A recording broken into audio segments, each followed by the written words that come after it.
Dale Comstock, Joe Teti, two American Warriors. What's going on, guys? What's up, brother? All How right, you so doing, it's brother? I can only do about an hour today, but so you guys were talking about because we were just saying not so nice things about Tony Robbins, and yeah, we all kind of agreed upon he kind of targets the same middle-aged balding guys that want to go back to a time and turn back time, but no one's really there's no male figures for. I'm very lucky. I have an awesome father who's in my life. Some of my friends don't, and I know a lot of them. A lot of my friends my age right now, 29, are just starting to have sons, and a lot of them aren't happy with the way things are going nowadays, where it's toxic masculinity, where boys can't be boys. I have three brothers. My Right. mom said it was much easier to raise boys because we go outside and we punch each other, and you don't need to explain it any more than that. But nowadays, it's being demonized, and you guys were just talking about that, and I thought it was pretty neat. So let's just jump on into it. So what is it? Yeah, I get What is it? I mean, I'm too old. I'm 29. I get it. I'm not. I can't qualify for the coupon. But yeah. What is it? What is y'all's youth so training, and why is it better than you know the yeah, dime a so dozen stuff out there? you have to look at the world today that we live in, and you know, it's a different world from at least from when Joe and I we're almost the same age, grew up. Okay, we're actually in our mid 50s. I'm actually over that hump. In fact, I'm a little more than mid 50s. But when we grew up, we were rough and tumble boys, man. We had a problem. We settled it with a fight, and then we shook hands and dusted it off and went back to being friends again. I'll share a quick story. My dad growing up, right? My dad, man. I mean, if I got in a fight, I remember several times I get in a fight with my friend out the street. We're out there rolling around on the street in the middle of the night, punching each other in the face, and my dad would walk out. And I hate to say this, this sounds bad, but my dad liked to drink beer, and Yeah. he'd walk out with a beer, and he'd drink his beer, and he'd look down at me and go, kick his hey, son. And if you don't come home. I'm gonna beat your butt when you get Yeah. home, right? Yeah. He'd watch me fight for a while, and then he'd leave, and then me and my friend would finish up and shake it off, and, Yeah. and we were still best friends after that. Yeah. It's just what boys do, Yeah. and so. Did it make me a bad person? No, absolutely not. I learned a lot of life lessons there. We are social animals. We have a hierarchy, okay? That's why we need, we have leadership, supposedly, That's why we have government. We have all these leadership figures in our lives, right? We look up to what God or, public, whatever. So, because that's what we need, right? We're social animals. We're not, independent type of animals. We're like lions, not tigers, right? In that regard. So we need to have a group, and so when you have any type of a social hierarchy, you have to have a hierarchy. I guess we have a social group. You have to have a hierarchy, right? Somebody's got to be in charge. If you're not, it's the normal thing is to butt for that station, right? To move up. And so, and there's actually a science behind all of this. And I won't get into the details of it right now, but the point to all my point is here. Society has bought into the feminist narrative that we're all equal, okay, and we should all and everything should have an equal outcome, and toxic masculinity. Well, nobody can tell me what the heck toxic masculinity means, right? There's no such thing, okay? Yeah. There's masculinity, okay? There's Yeah. femininity, and there's and then there's the androgynous ones, okay? But we're not going to talk about that.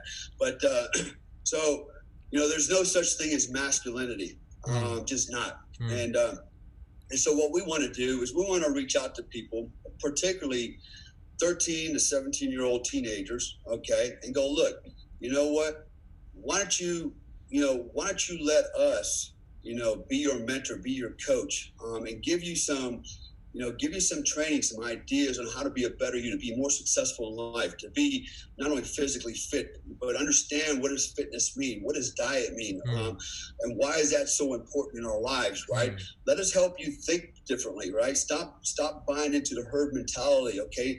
We're enculturated very early on to believe certain things that are often they're not true, Okay. And what we're going to teach these kids is challenge paradigms, not challenge authority, challenge paradigms, but respect authority, right? And just because somebody says something that you think is an authority figure doesn't necessarily mean they're right. You know, I can look back, a lot of the people who were authorities in my life, even my parents, were wrong. Yeah. Okay. And it took me a long time to figure that out. And I missed a lot of opportunities because of that, because they shaped my way of thinking, which shaped my direction of travel. Right. So we want to do that, and we want to help kids be better versions of themselves. We want them to be successful when they go to college. We want them to be successful in their careers. We want them to be successful in relationships. You know, in a way, in my mind is, I'm thinking, I like this. I want to make James Bond, man. I want to make a bunch of James Bonds, right? You know, that's, you know, they're cool all the way around. You know, they're the envy of every man, the envy of every woman, but they're, you know, but they're also morally and ethically straight. And you know, and they're altruistic. So that's kind of where we're going with this, and I'll let Joe kind of expand on a little bit more. He's got some great ideas. Please do. Yeah. So what Dale's saying is absolutely right. So we were actually talking the other day, because we already have adult clients that we're coaching, and we were just sitting there thinking, and I think even Dale brought it up. It's like, what about these, you know, the young men that we're talking about right now? Not so much the females, but the young men out there that just aren't being mentored, for lack of a better word, either because it's a single parent situation, maybe their fathers aren't involved in their life, maybe their fathers aren't up to snuff. You know, I hate to say this, but I've met more than a few successful females that, you know, have their lives together, you know, got great jobs, make good money. They were married, they have sons, young sons, but unfortunately, they've got poor father figures. They're in the background. So, you know, what does that kid do? You know, females, you know, a great female role model, but a young man, like Dale was saying, 13 to 17-year-old, very impressionable. He needs a masculine role model, and he does. And so, so we started talking about it, and, you know, we started doing our homework, of course, doing our due diligence and looking online, and we were like, there's nobody out there doing this. Right. Like, there are some people, but they're specifically targeting things like, you know, kids with ADHD and other things like that. We're not talking about that. You know, Dale and I are not qualified to counsel kids on those type of mental illnesses. However, we are qualified to mentor and coach young men on how to be men. And so we came up with like 15 imperatives. You know, and the first one, first and foremost, is respect your parents and honor your parents. Like, that was hammered into me. You know, my father was one of my mentors. Like Dale, I know Dale's had several mentors in his life. I've had a few. My father was one. My grandfather was another. You know, my father didn't have any money or nothing, but he always taught me to respect my elders, respect women. You know, please, thank you, yes, ma'am, all that stuff. So respect and honor your parents above all else. You know, another imperative is speak the truth at all times. You know, even if it's painful to do so. Don't get in the habit of telling lies. So maintain the moral high ground, especially when no one's watching. Because we all know, right? That's the number one. We all know it's easy to do the right thing when everybody's watching. Yeah. But when you're alone, you know, and you got that little devil going, go ahead and do it. And then, no, don't. You go, I'm not going to do it, right? That's when we want these young men to maintain the moral high ground and do the right thing when nobody is watching. And just like Dale said, you know, maintain your body. You know, don't use words like good enough, because that sets a bar and that's it. Yeah, it's so terrible. Always be learning and growing. You honor your body. Be able to train yourself to defend yourself and others. So we've got these moral imperatives that we came up with, and I think they're really good because it covers everything. And in the beginning, I'm like, let's just do 5. I'm like, well, why would you just do 5? Let's talk about it. Like, so let's get into it. And we actually have 15 of them. So I just think this is a really important thing right now. Look, our world is not getting any better. I mean, and I'm not trying to be a doomsday guy, but look, these young men that are going to be put out into society, whether they go to advanced learning or they go to another profession or whatever the case may be, they become entrepreneurs, you know, they are going to have to be able to combat stress and all kind of things that a lot of these kids have been insulated from. And I got to tell you, I would say 90%, if not more, of the single parents that I know right now, men and women that have young men, a majority of their time is sitting in front of Xbox, playing games. They're completely oblivious. They are getting no training on how to be men. When that Xbox goes away, and it will, now what are you going to do? Yeah. What are you going to do? And I would say it's a mixture of no training is present to be men, but it's also, some cases it's not even necessarily that. It's that there is a presence of a force to not be a man. You know, it's exactly what Einstein said. He said if a fish goes to school and its intelligence is based on its ability to climb a tree, it's going to go its whole life thinking it's an idiot. Right? So, you know what? I have some good quotes there. Yeah. Einstein, he's a smart fellow. Look him up. Yeah. But it's true. It's if you are raised in such a way that the person you literally are born as, you are told from the get-go that you are a thorn in the side of society, that you are too rough, that your edges are too sharp. Right. You're going to go through your whole life either thinking that there's something wrong with you, or thinking just you're going to be carrying around a guilt that is misplaced because it has no legitimacy to be there. It's when and it's not only that, but that's not happening everywhere in the world. That's happening in our society and a couple other first world countries. The vast majority of the world, men are being men. And there's going to be a day when, you know, it's like when you meet the football team across town and they don't practice with pads, right? And you're like, oh man, these guys, they don't care how soft we are. They're knocking us unconscious. Right. Eventually you're going to come toe to toe. I mean, dude, as a UGA graduate and an honor roll student who got into medical school, I can tell you the few guys that really gave me a run for my money, not letting me bust the curves, they were immigrants. Because everyone else, Sung Yup and Obi Ekalito from Africa and from South Korea. Yeah, because everyone else would say, you know, there's a curve, and why are you pushing it so hard? Why do you have to get a 99? Why can't you just get a 75? You'll still get an A. And then you look at these two guys, and one of them's like, dude, my father doesn't speak English. And the other one is like, dude, I grew up working in a laundromat in South Korea. Like, there's a certain, like, there is no, like, what do you mean slow down? What do you mean don't go harder? You go hard until you have what you want. And so we can as Rogan says, we can nerf up our society and curve the edges all we want. 99% of the world is not playing that way. So whether it's you go into business or go to medical school, or as you guys know, go into the military, no one else cares. So if you don't have a father figure, or if you don't have a figure teaching you how to be a man, and or you have a figure or a society telling you not to be one, I mean, once you hit 18 or 21, you're done. You are done. And where these kids are finding their skill sets is on TV. Yeah.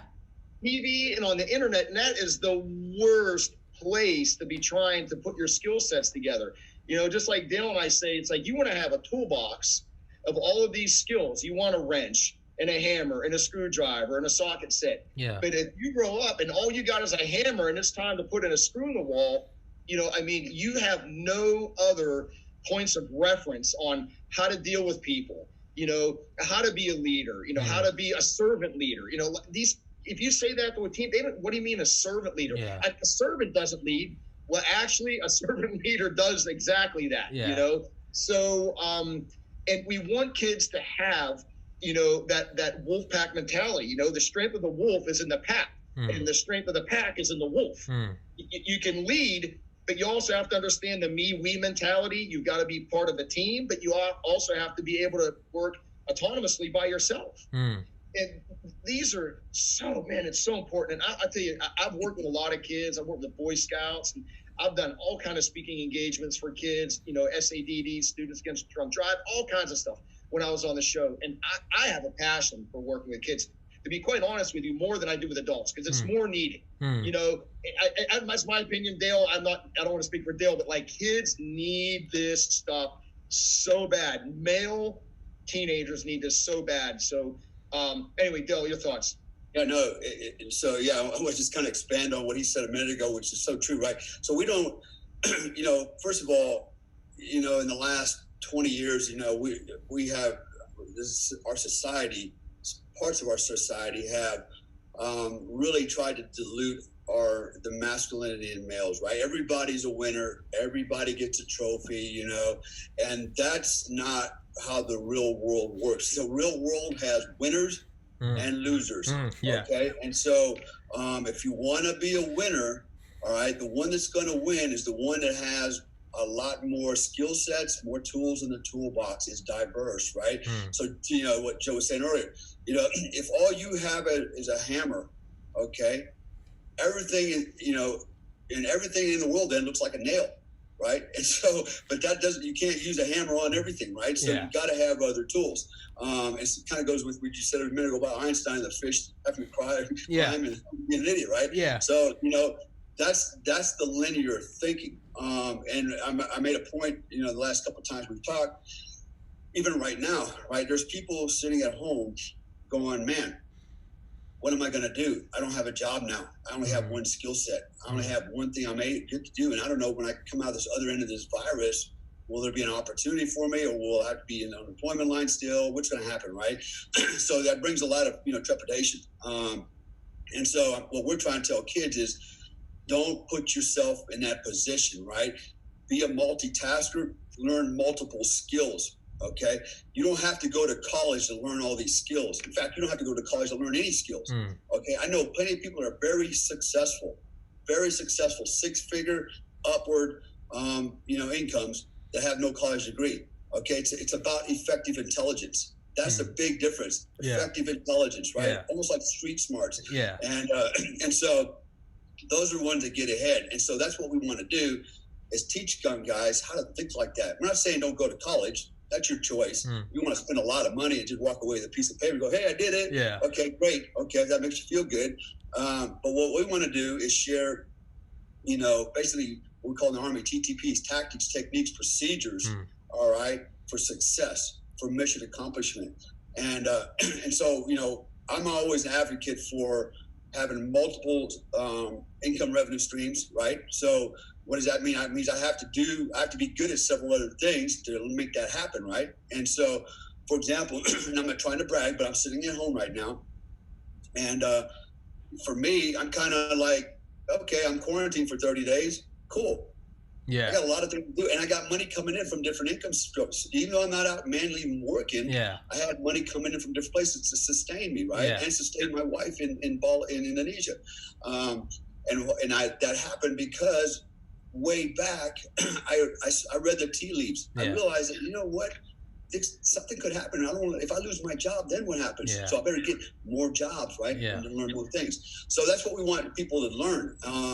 I hate it when, parents put all their stock into their kid to learn one thing, to become a doctor or something, okay? Yeah, doctors are needed right now, right?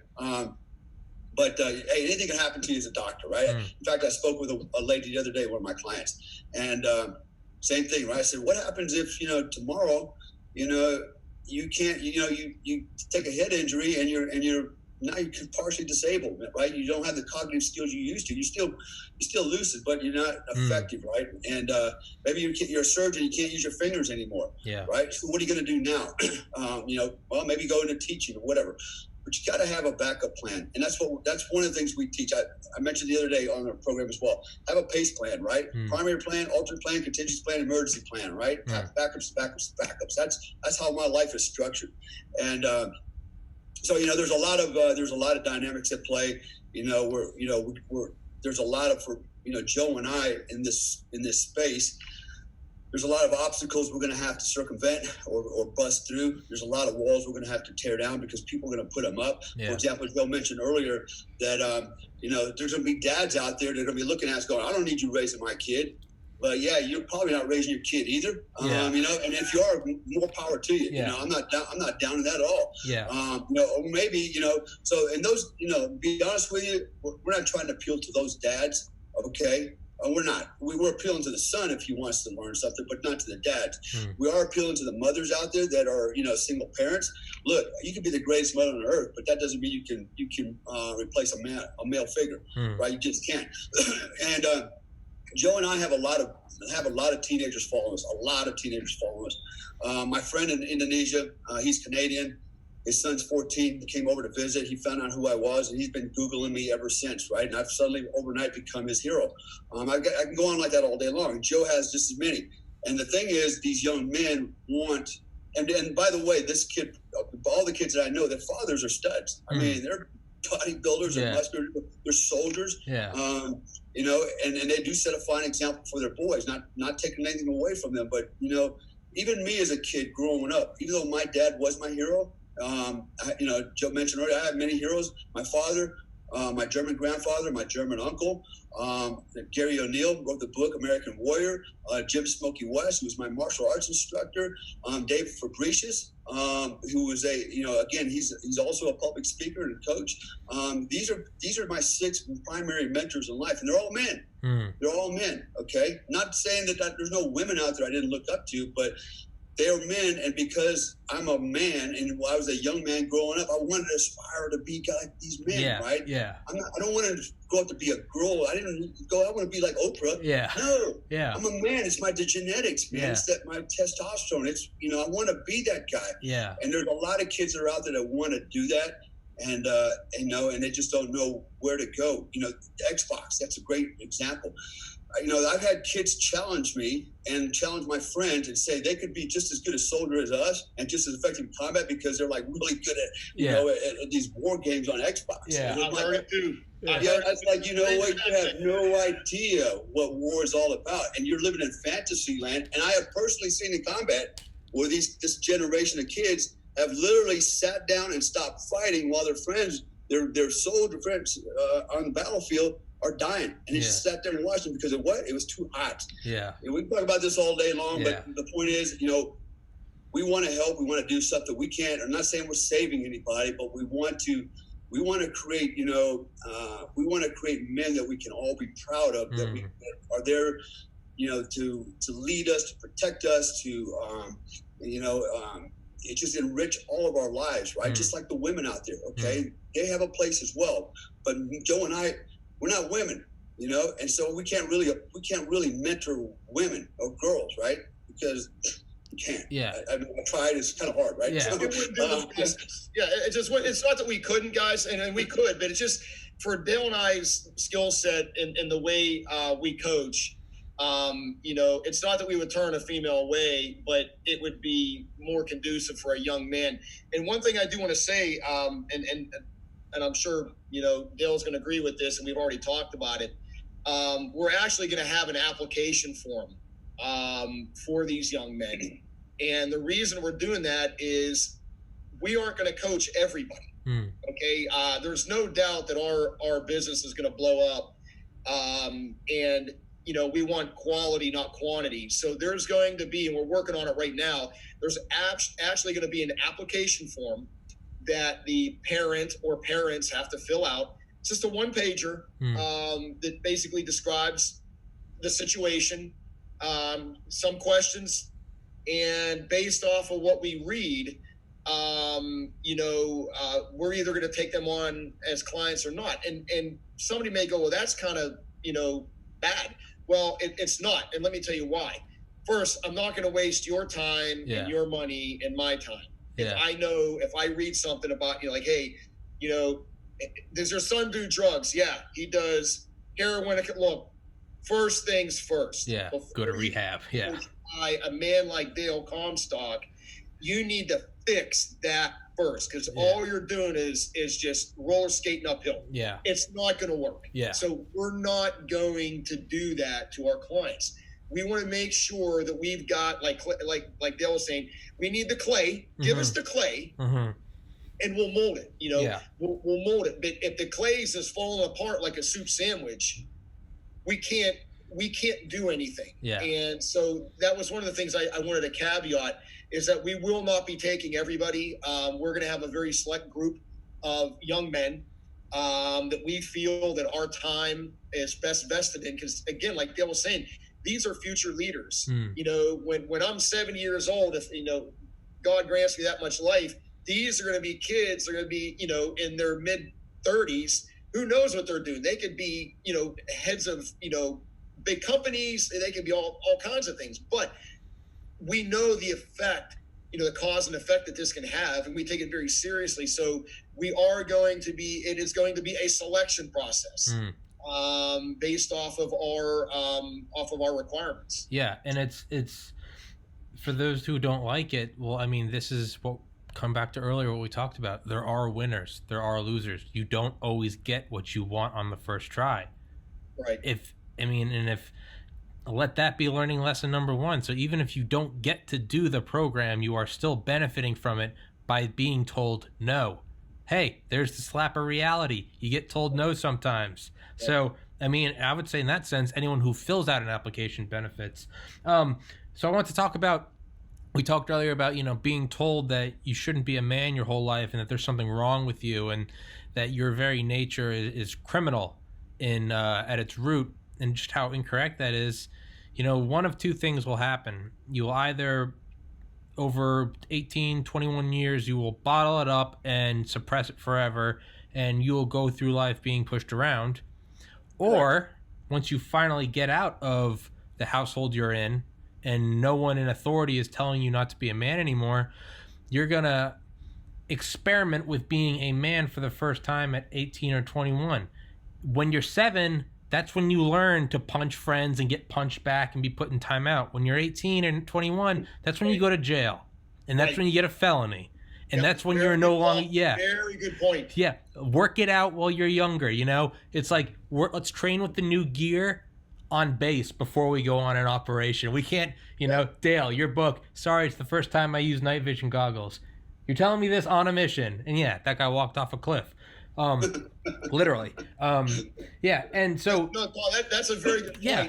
And one of the things, that I'll just say this, I'll let Dale, I know Dale can run with this ball all day long because he's got the education behind it. But one of the things that we're going to be telling these young men is, I was not an alpha male when I was born. I was not. I was a beta male, like minus. Yeah. But that doesn't look. And some young men are born alpha males. They are. Yeah. I was not. Can you learn it? Yes. I was around alpha males. And the farther up the food chain I went and what I did, the more alpha males like Dale I was around, and I learned how to be one. So I wanted to just make sure that who's ever listening, the single mom or single father, whoever, is thinking, well, look, my son is not an alpha male.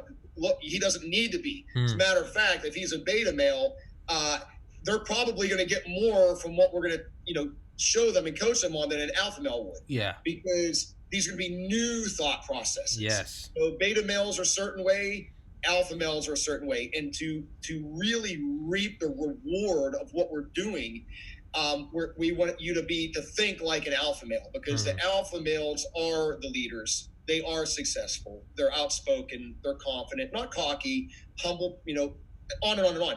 That is the type of young man we're going to try to mold. Respects women. You don't talk back to women. You don't curse to women. You don't hit women. Blah blah blah blah blah. And so I just wanted to clear that up before we went any farther. I just didn't want to go, man. Like you guys are 2 pipe hitters, and again, that was a job. We're past that. Yeah. It was just a step in our careers. Hey, let me share something right now. And I told this to Dale the other day, and he did. I get pedicures every now and then. Hey, man. Yeah. Hey, man, there's nothing wrong with that. Hey, look, let me tell you something. I love sitting there with 6 women on my left and 6 on my right, and they're all looking at me, and I'm getting my feet. There's nothing wrong with that. It's called honoring your body. Yeah, there's nothing wrong. Hey, man. And an alpha male is cool with that. Yeah, it's confidence. Yeah. Hey, yeah. Anyway, I see Dale laugh and say, "Go ahead and beat me up a little bit." I was gonna say no, man. Once your clients are old enough and they're 21, man, hey, you'll learn. Girly drinks are the best drinks, man. They're awesome. There's nothing wrong with that. Anyone that has a problem with it, they've never had them. They've never had them. There's nothing wrong with daiquiris, man. They're tasty. They're wonderful. They're colorful. Joe was right though. Believe it or not, I was also the wimpy kid growing up. I was very small. And to put it in perspective, my mom and dad are both, ready for this, 5'4". Yeah. Yeah, they're munchkins, man. You know, I mean, they're not midgets, but you know, they're small people. And you know, and I don't know where I got my height. Actually, I got my height from my mother's side, because everybody on my mother's side, the men are all tall, and I got my bulk from my father's side, because on his side they're all little tanks, you know, but they're stocky. So I ended up kind of with this chassis, I guess, this frame. Combat chassis. But growing up, I was always, you know, the little guy, always got bullied, always got in fights, and so here's what separated me from a lot of kids today, right? Everybody's all got all this anti-bully stuff, blah blah blah blah blah. Man, when I grew up, everybody got bullied. Yeah. Okay, and if you were my size, you definitely got bullied by the other guys, right? And I had two choices. I was get beat up and go home and cry to mommy, you know, and if she comes to work, to school, and, you know, and raises Cain. But even back then when I grew up, guess what? They used to paddle us. The teachers used to paddle us. Punishment.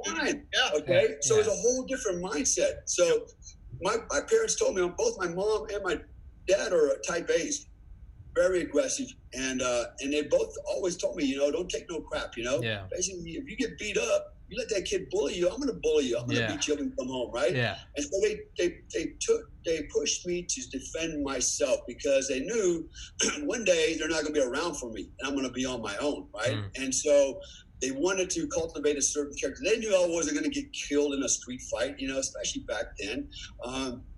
You know, what's the worst that's going to happen? I get a black eye, a bloody nose. So what? Get my feelings hurt, you know? Yeah. So that was kind of how I grew up. But I grew up learning how to fight back. And I became pretty good at it very young. I've had a lot of street fights. And I wasn't a bully. I didn't go around bullying people. I just, you know, was able to defend myself. I got a bunch of stories on that. Some of them are in my book.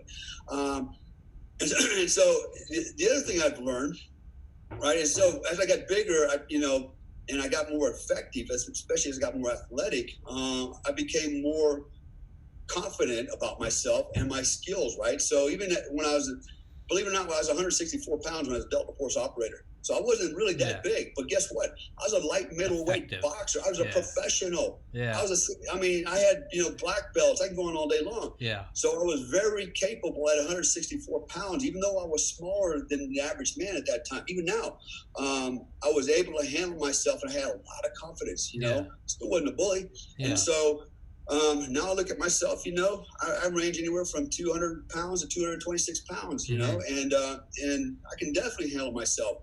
And I don't go out and take advantage of people because of my size. I'm not the bully. I'm not a bully. It's not in me, but I know I fear nobody. Okay. I fear nobody. Now, the other thing I wanted to emphasize was, you know, there's this talk about alpha males and beta males and blah, blah, blah, you know, and there's going to be some out there going to roll their eyes. There's no such thing as a beta male. Well, actually, you know what? I disagree. And I'll tell you why I disagree. I'm a professional dog trainer. I've been training canines for over 41 years on a professional level. Okay. I run a canine company in Bali, provide explosive detector dogs, narcotic detector dogs, patrol attack dogs for the hotels over there and the different venues, okay? Because there is a real terror threat over there. I know dogs. I know dogs like I know human beings. In fact, because I know my dogs, I understand people even better. Remember I said earlier, we are social creatures, just like canines. And so when you take a pack of, I'll take a litter of puppies that I have, in there's going to be alphas, and there's going to be betas, and there's going to be an omega, okay? There's going to be the runt, and then there's going to be the top dogs. And it's always the top dogs that are competing for the leader of the pack position, right? And so, but that doesn't mean that the betas in there, or even the omega, can't be developed to be effective, right? Now, and I do this all the time. So, you know, my alphas, you know, they make training a lot easier, right? Because they've got that drive. They got that A-type personality. Yeah. They want to go, and they're easy to train, man. All I got to do is just channelize that energy, okay? Mold it like clay to get them to do what I'm to do, right? To train them to do what I do. The B-types that are not quite as aggressive as the A-types, okay? They're a little bit more laid back. They still have what we call drives, right? I look at what kind of drives do you have, right? And so I develop I actually developed their strongest drive. Okay. And so, and then eventually I developed the weaker drive so that there's balance. And what does that mean by drives, right? For example, in the canine world, there's many drives, but one of the drives is the drive to fight. One of them is the drive to defend themselves, and the other one is the drive to hunt. Okay, they all look the same, but they're actually all different. Yeah. And so when you're with a trained eye, you figure out which one is what's strong, what's weak, and then you develop them that way, and eventually you bring them all to equilibrium. That's when you have the most effective canine. Now, some dogs will not have a certain drive, right? They'll be that beta that just doesn't have that. I don't want to defend myself. I'd rather roll over and give you my belly, and you're never going to be able to make them. You're never going to give them that fight drive that the other alphas have, okay? But that doesn't mean that dog is worthless, right? But the dog might be a good hunter, and that has nothing to do with fighting. It has everything to do with seeking out and searching food, okay? So I can take that same dog and teach him to be a fighter by hunting, right? He'll learn that if I can hunt, it's almost the same act as fighting, but I'm channelizing a different direction. So humans are the same way, okay? I'm gonna share something here that is probably gonna blow everybody's mind. So when I was in Delta on my team, okay, you would imagine, right, the whole unit's nothing but double alphas. A type, right? Alphas, yeah. But it's not true, okay? It's not true, because we had also guys that were our snipers, and they were more B types. Oh yeah. They were laid back, cool. They could lay down for long periods of time. You probably want that, though. Behind a rifle and a scope. You and want take that that. shot. What you needed, though, the guys that were up close, okay, the A types, you needed the guy that had no problem getting in there with that fight drive and getting it on at close range. Okay, I looked at the snipers as kind of like the B type, the prey drive, the hunter from afar. Yeah. You didn't have to get close and personal and fight. That was too much. Yeah. Right. And so I had a guy one of the guys on my team became a sniper eventually. Really nice guy, very laid back. You could not ruffle his feathers no matter how hard you tried. Yeah. And we always tried, because that's all we did to each other, right? Because that's what we were type A. Yeah. Button heads and stuff. Yeah. But this guy one day admitted he had never been in a fight. I go, what? I said, you're not even one fight, not even one fist fight? And basically he goes, never been in a fight. Never exchanged punches. Yeah. Like, wow. How the hell did you get here? Yeah. But to my point, you don't have to be a fighter to be an effective soldier, right? You don't have to. We look at your other traits and the other drives. He was still effective. He was actually more effective as a sniper. There was a place in the world for him, right? There's a movie that I was watching about, I can't remember the name of it right now, but it was about a conscientious objector in World War II. He joined the army. Oh, yeah. He felt like it was his duty, but he didn't want to shoot nobody, right? Yeah. But he wanted to be a medic. I know who you're talking about, yeah. Okay. The Medal of Honor. Yeah, Medal of Honor recipient. Yeah, I just saw that. That was a great movie. Yeah. Yeah, so, there's a classic example, right? Yeah. Now, what did he have to do? He had to go in there, and he had to jump in there with a pack of wolves, a bunch of meat eaters, right? But he went in there as a kitten. Yeah. He was just a little puppy, He would never be the alpha. He would never be these meat eaters, right? It was in him, but for whatever reason. In a sense, that is a form of alpha, because he never let anyone tell him to be anything other than what he wanted to be. That is, in a sense, alpha. He stood up to everyone and said, I'm not doing it. If that's not alpha, I don't know what is. But yeah, sorry, go on. No, but that's right. And so, but he didn't meet the stereotype, right? He didn't meet the profile of, the regular alphas out in there. So the point that I'm trying to get to, I guess, here is we're not here to try to convert anybody's teenager to be, a type A meat eater, and that's it. What we're trying to do is we're trying to develop each person based on their unique traits, their genetics, their DNA, their socialization, whoever they are, and try to shape that so that they become more effective with what they already have inside. That's the idea, right? Just like my dogs. I got to take what you have, what you were born with, and I got to work with that to create the best canine I have. And guess what? Every one of my canines that I've bred, every puppy, every one of them works. Some are actually attack patrol dogs. Some are just scent dogs that look for explosives. Some dogs can do it all. I have one dog that can find narcotics, explosives, and he's a great attack dog, right? I mean, he really is super dog. Yeah. And but not all dogs can be that, but they all have value, and they're all effective, and they all make me money. Yeah. I mean, if they could get paid, they'd be making a lot of money. Yeah. They can't get it, so I got to get the money. I just feed a dog. Yeah. So that's where we're going with this, and hopefully that kind of doesn't, hopefully people don't misinterpret that we're just trying to groom alpha males, because we're not. No, we're just trying to help young men be better men. It's it's literally to be the best person that you are, and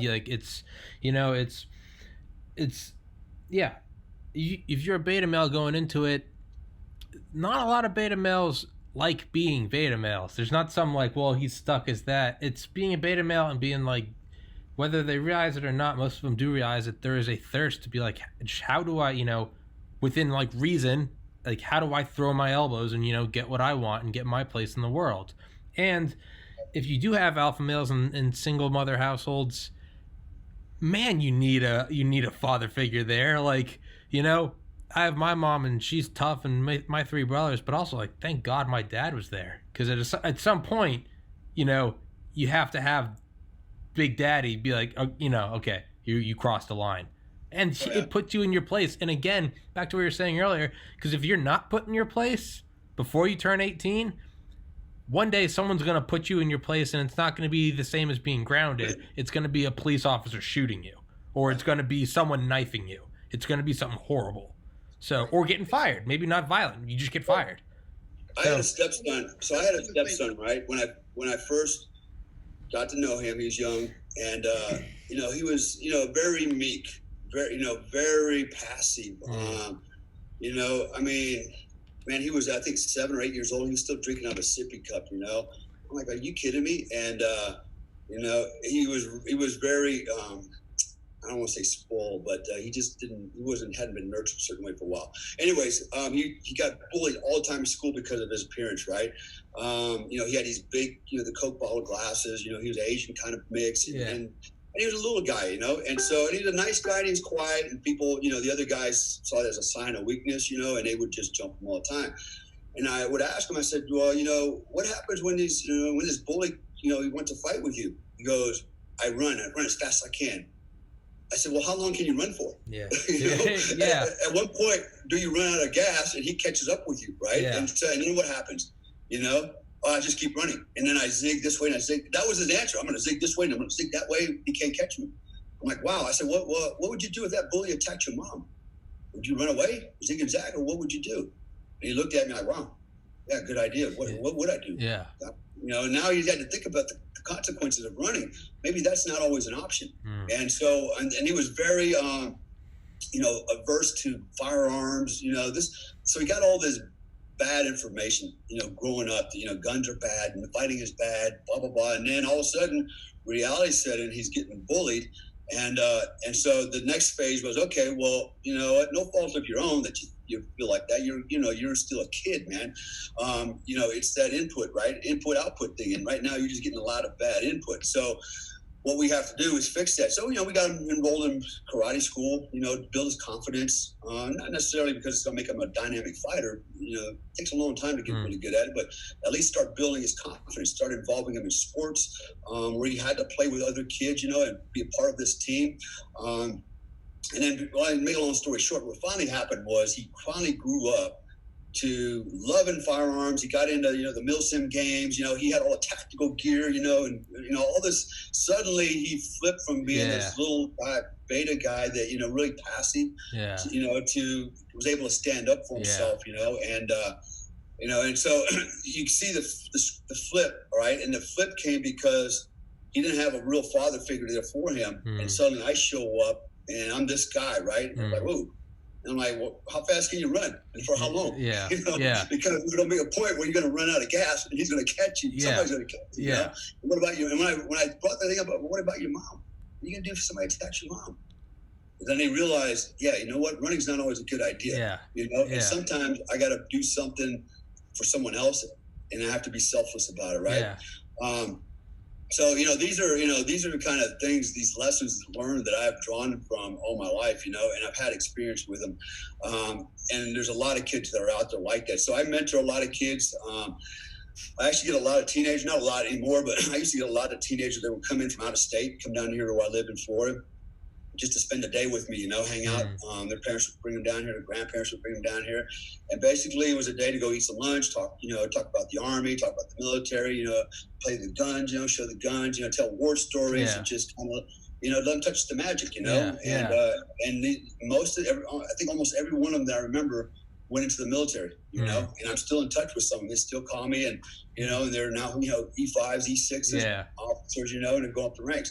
So they're out there, and sometimes they just need a little guidance and a little reorientation, to get them going in the right direction. What's the right direction? The right direction is the direction they want to go. Yes. If they want to be better people and they want to be this, and then let's help you get in that direction.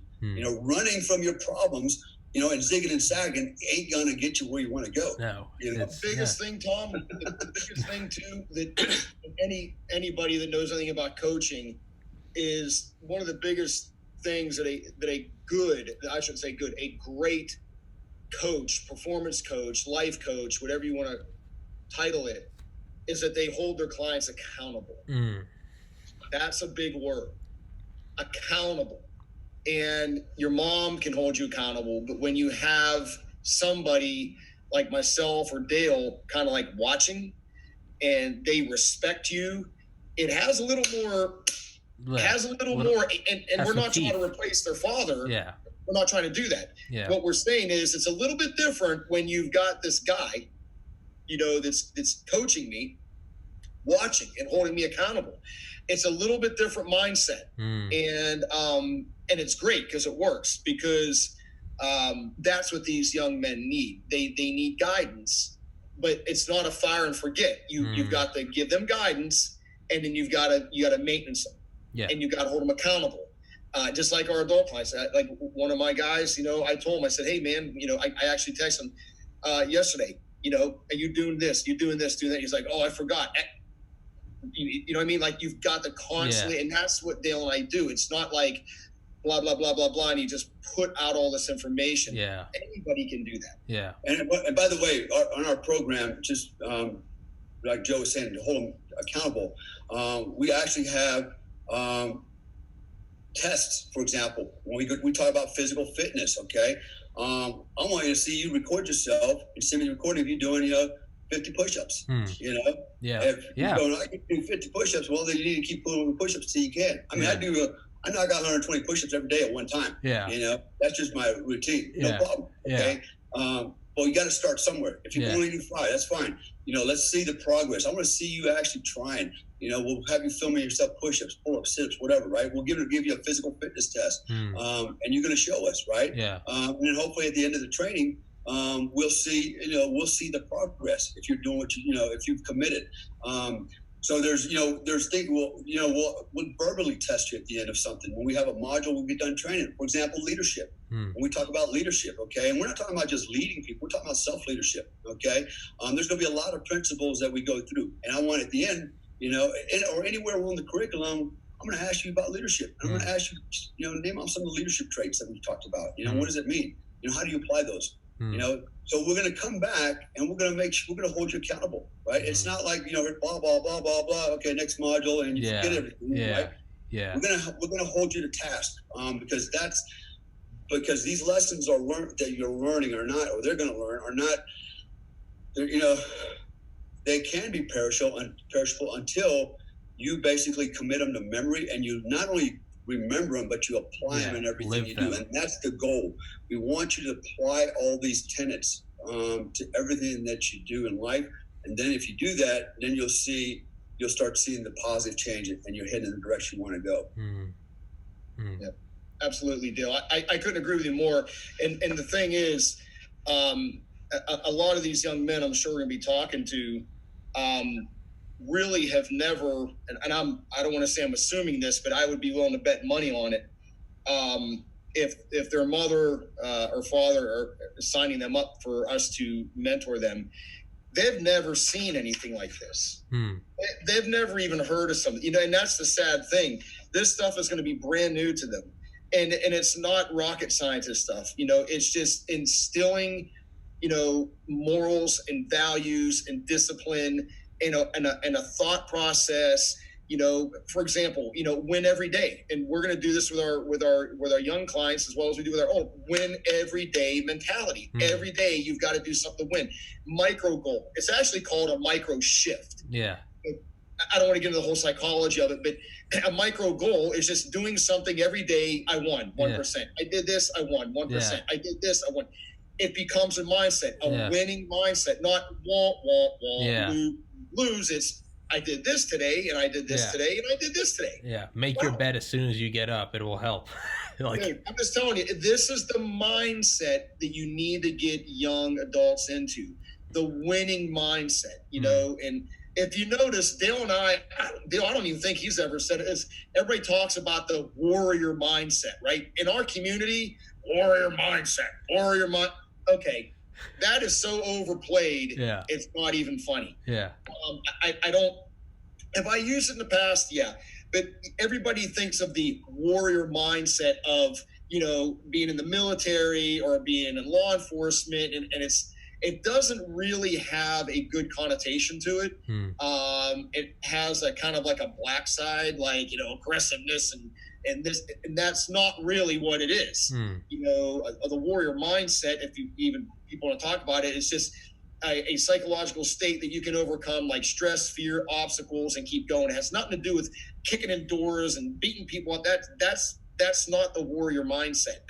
It's convoluted. When people think about that, it's like, do your homework. That's not what it means. And Dale and I really didn't use that term because in our community, that's all people talk about.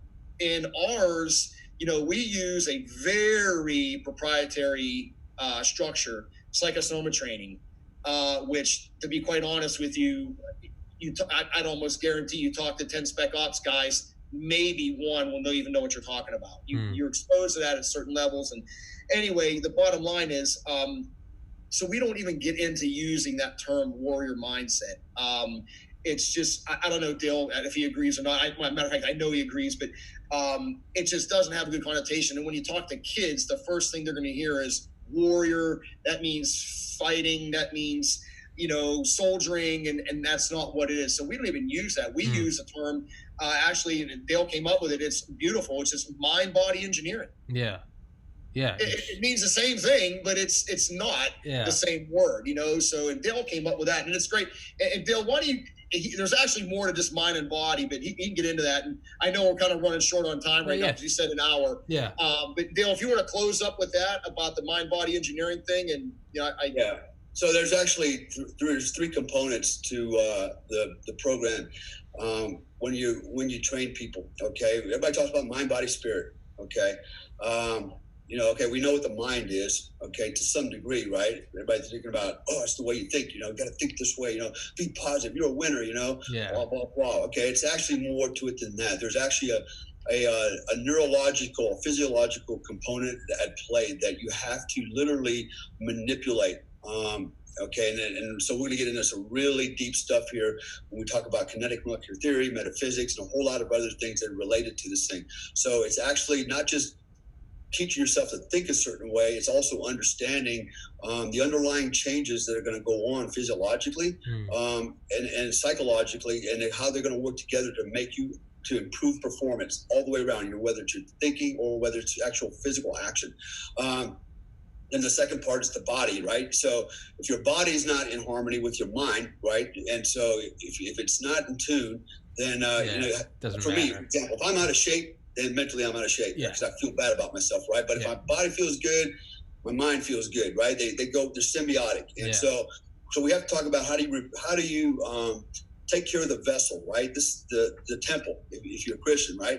We got to take care of the temple, and you know, it's what's carrying the brain housing group. You know, funny thing is the guy Dave from Wendy's, right? The founder of Wendy's. He got on TV one day. Somebody asked him about you know, hey, you know, your hamburgers are greasy and stuff. Isn't that a bad thing? You know, people are going to get fat and die of heart disease. I just need my body to carry my brain everywhere, right? And then he died of heart disease. How ironic is that, right? So what we do is we got to teach you how to take care of your body. I'm a naturopath. That's kind of what I focus on as well is diet, nutrition. I explain what what's actually happening, especially when you take certain vitamins, et cetera, and how does that affect your overall systems. And then the third one is spirit. So we're not talking about the Holy Spirit, okay? You know, we're not talking about, you know, We're not talking about enthusiasm, spirit. Like, yeah, bro, you got this, man. Come on, show good spirit. Nope, none of that. Yeah.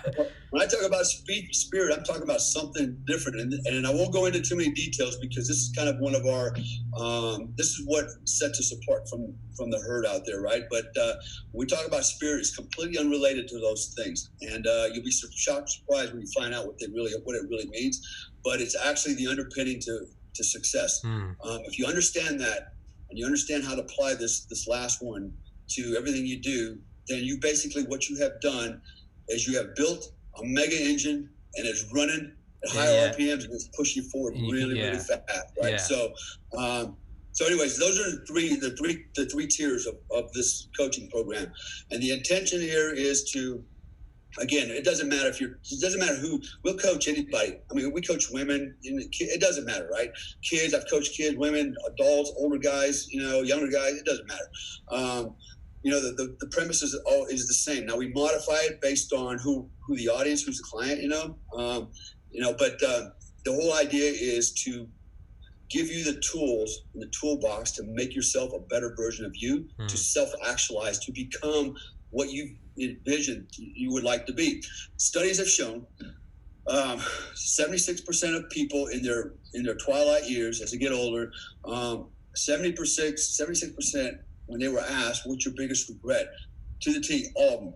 Man, I never got to really experience the things I wanted to do, right? I never got to self-actualize, I missed out on this, I missed out on that, I wanted to go skydiving, but I never got to go skydiving, now I'm too old. No, actually, you're not too old. And then there was another study that basically was taken and interviewed people that were literally in their last days in the bed, right? And the same question was posed to them, and 100% of them were like, I didn't get to do all the things I wanted to do. I didn't get to self-actualize, right? That's the biggest regret everybody has, is they did not become the person they wanted to be. They've missed out on so much. And there's a lot of reasons why that happens, okay? And most of those reasons can be overcome so that you can do, like Joe and I, man, my biggest fear in life is I'm going to run out of things to do, because when I run out of things to do, it's like that's when I'm going to die. Like I told you before, I'm like a shark in the water. I got to keep moving, right? Otherwise I die. So I got to keep filling this bucket up, my bucket list, right? Put stuff in it. It's like, okay, I got to still fly, fix wing aircraft. I got a pilot license for that. I got to master the guitar, So I put a lot of stuff in there so that, after I knock out these other goals, I got one more. I have my guitar right now, and then guitar and flying an airplane at the same time, whatever. But the whole idea is,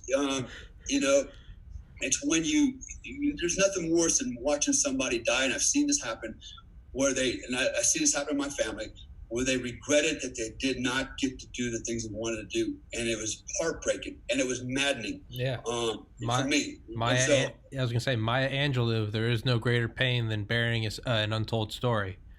Yeah, great. You have to write that quote down for me. I will. Yeah, man, I need to be taking some notes here. Hold on. You need to be coaching me, man. I will. Yeah. But honor of Tom Carey. Yeah. It's but that's it is true. It's it's better to go into, was it Hunter S. Thompson? It is, the purpose of life is to embark on a journey, and then to is it better to if you're a ship, is it better to go into the rough seas and sink, or to stay safe in harbor? It's like, dude, you might die in the process, but we all die. So it's like, there's nothing worse than, it's one thing, disease or injury, there's nothing worse than seeing someone just like, nope, like, I'm safe, I'm healthy, I'm financially secure, but you're so full of regret. The best quote ever, guys, and we can probably segue with this, is that Teddy Roosevelt, Rough Rider, read his quote in the arena. Oh, yeah. Dude, I know. That says it all right there. That's a beautiful one. This, when you're done watching this, Google Teddy Roosevelt's quote in the arena. Yeah. It says it all. Yeah, right. He was the man. That was a man. They don't make guys like Teddy that. was a man's man. He was the man's man. Yeah. He said it perfectly. What is that historian's quote about Teddy Roosevelt? Because Teddy died in his sleep. He said, it's best the Grim Reaper came while he was sleeping, for had he been awake, there would have been a fight. It's a great quote. It's a great, if you haven't read it, it's called In the Arena. Yeah, I know what you're talking about. So I'm going to stop recording. Let's wrap it up, stop recording. Yeah, I just got a couple things to say to y'all afterwards. But Dale Comstock, Joe Teti, thank you very much. I will put the links in the video and in the comments, and you're doing God's work. Thank you so much, Thanks, guys. Man. Yeah, man. And hey, let everybody that's watching, make sure you sign up for this podcast and become a member of it. And, yeah. Oh, they will. They will. Plug it for you, and Yeah. put a plug for us. Come to Tier 1 Performance Coaching on Facebook and our website, Tier 1 Performance Coaching. Beautiful. All right, brothers. Thank you.